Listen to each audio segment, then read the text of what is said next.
So today it's Deborah from Mother Murphy's, and we have our special guest today, Rhona Morrison from Rhona Morrison Art.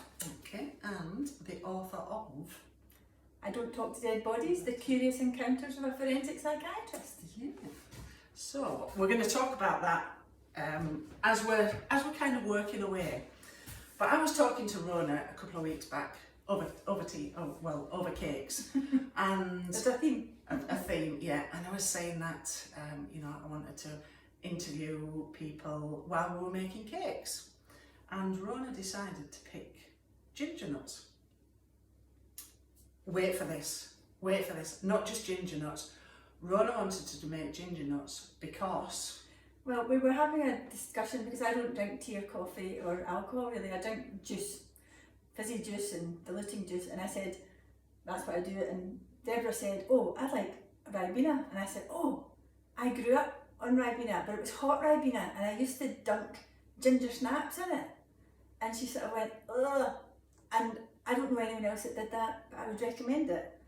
And so you decided, that's us decided what we're going to make. This is what we're going to do. So we're going to make ginger nuts out of my recipe book, out of the magical tea room on the hill, and then we're going to dunk them in hot Ribena. So we're going to kind of work away, and the first thing, Rhona, so you're like my sous chef today, aren't you? Is that what you are? I'm completely useless, but yes. So in here we have some butter. So these are gluten-free, but they're not dairy-free because I forgot to go and get some stalk block this morning. So this is butter, but they're still gluten-free. So we need stock.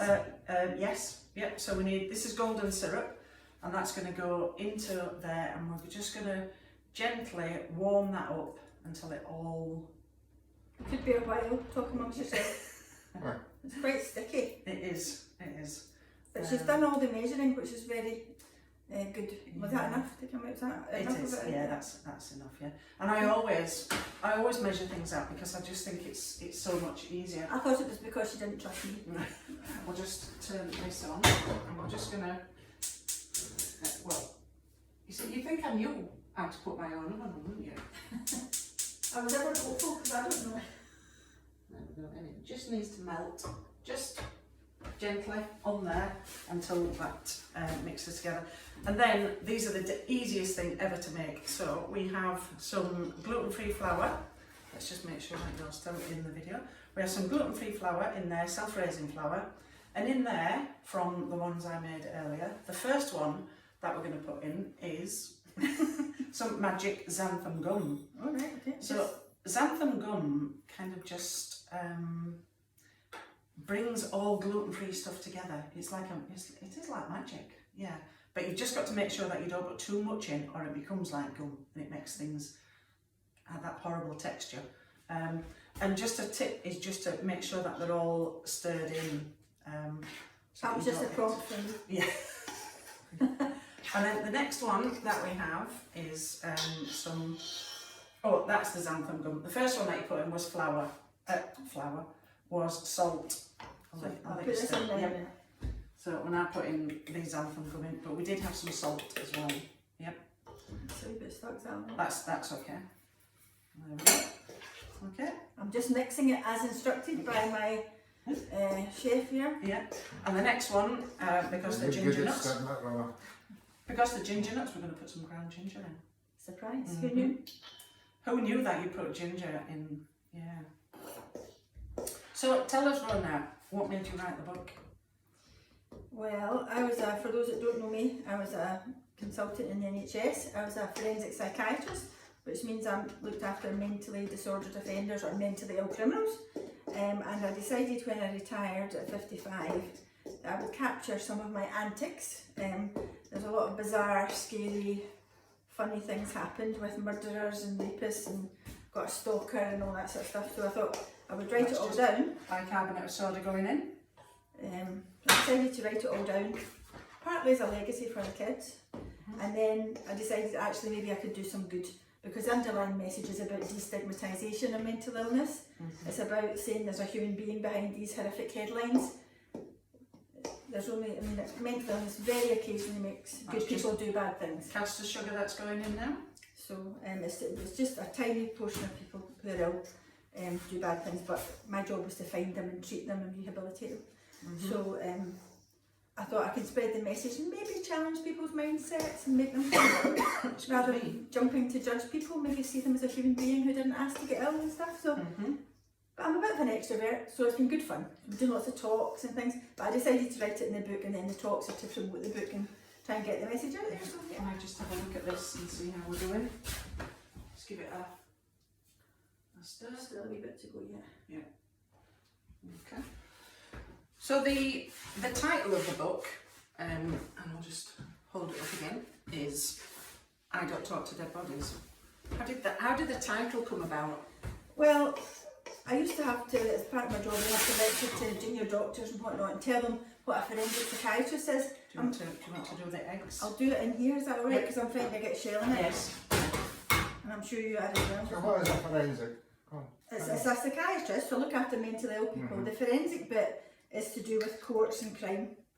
And so it's much like, for example, all murderers see two psychiatrists just to make sure that they're not ill. You know, very few are, but some of them are, think that you know, they've saved the world from the devil and killed the next door neighbour who's, you know, whatever the voices are telling it is, you know, very unusual.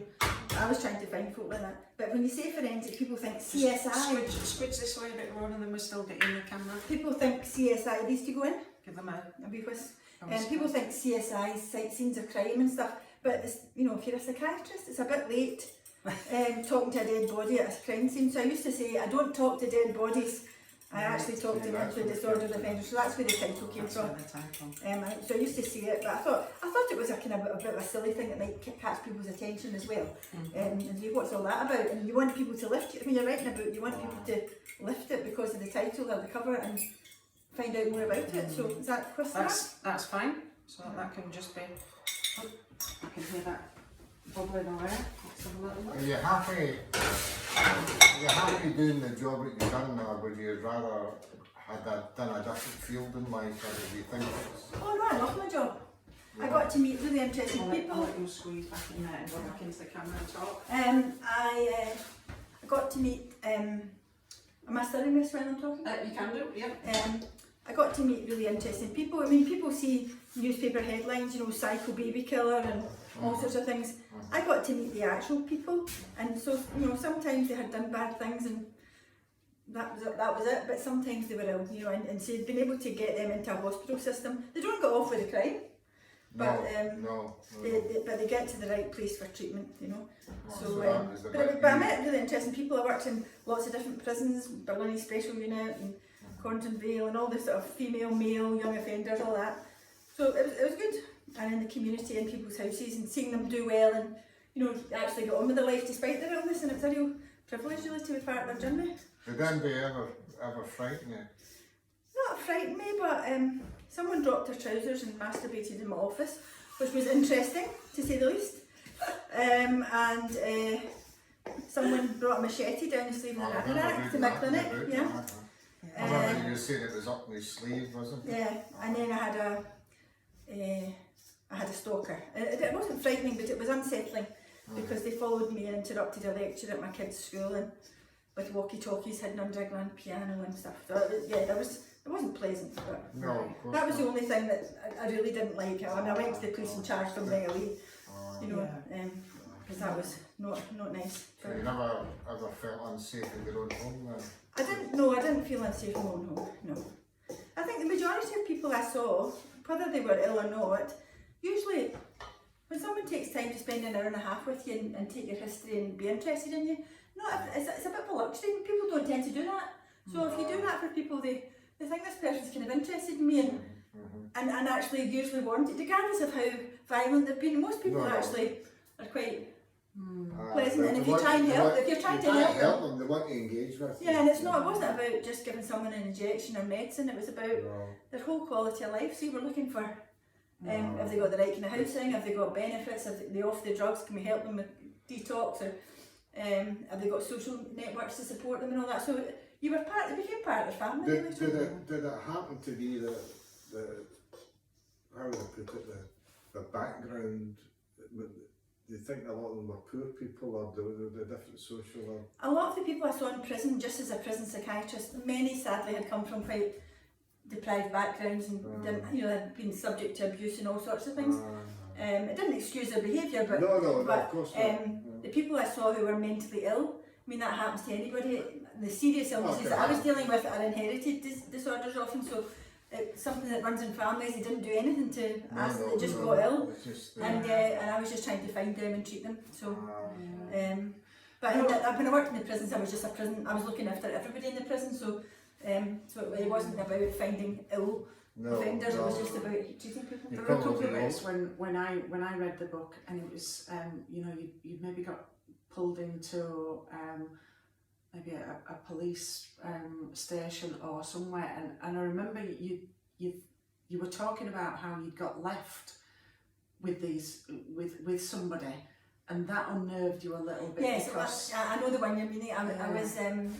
I was a trainee at the time, so I was inexperienced, well, relatively inexperienced, and I went to Berlin Special Unit, and obviously that was a unit in the male prison where there were all sort of multiple murderers were, and it was running like almost therapeutic community thing, so it was done in trust. They had lots of privileges, but they had to behave in order to have them, and so it was all done in trust. And I went in there, and there was all the carving knives hanging up on the wall. That's just the melted butter and syrup that I'm pouring in there while Rhona's telling us that. So as I say, there was all these knives hanging on the wall, and quite a famous prisoner called, I can mention his name because it was all over the press, and I'm not saying anything about him per se, but he was charged with multiple murders, and he invited me up to his cell for a chat, and that was how they did it. So I went up to the cell for a chat, passed all the knives, and I was up there for 2.5 hours and nobody came to check I was okay. And all sorts of things, inappropriate things were going through my head. He was perfectly courteous, nothing happened. He was offering me cups of tea and I'm going, oh no, you're fine. In my head I'm thinking, it's probably poisoned it. Now I would never have done that later in my career, but I was letting my mind run away with myself, and that was the judgmental bit, and it was a real lesson. I thought it's not safe to do that. You need to be in the moment and judge what's happening in front of you. Take account of the past history, but actually be in the moment, but not be full of judgment. So I learned a lot from that reaction I had, which was inappropriate. So. Do you think then the people that has ever read your book? They have, yes. I know they have because they've left me reviews on Amazon. Right. So that's testimony to the work that you've done then, that they must look up to you then. Yes, I had someone came to my talk a few weeks ago who was one of my patients. Right. So yeah, it's nice. Oh, nice. Yeah. That's a nice party thing. They've been very complimentary. Tell me I should write another book and all sorts. So do you think there will be another book? There won't be another work-related book because my memoir finishes the day I retire. So I've kind of captured the main learning and stories I want to tell. Why did you not? I know you retired. Why did you not sort of gradually go into maybe teaching to still help them out because of the experience you've got and your expertise? Why did you walk away? As a psychiatrist, the old psychiatrists like me could retire at 55 on full pension. And so I always knew that was the option, and I worked towards that, thinking I'm going to do that, and then I've still got a life ahead of me, and we can go and travel the world and do all that. And anyone who's read my book or who knows me, on my 55th birthday, which was my retirement date from the NHS, my husband died of a brain tumour, and so all the plans I had they changed. But it's just a different chapter. It doesn't need to be a bad one. No. And I've absolutely embraced it and had a ball. But the last 5 years have been fabulous. I knew I've read that in the book. Yeah. I was only saying it for the sake of it. Yeah, the last 5 years have been a ball. I've written a book and started an art business and travelled the world and whatnot. So yeah, it's been good. But I wouldn't have done my future would have been different had my husband been here. He didn't keep good health anyway, so it would have been very different. So yeah, I've been to Alaska and amongst the penguins, Antarctica and amongst the penguins and all sorts. If your husband was alive, would he have wanted to go to uni? He wouldn't have been able to. He had a heart complaint. His heart was only sort of working 30%, so he couldn't really do anything.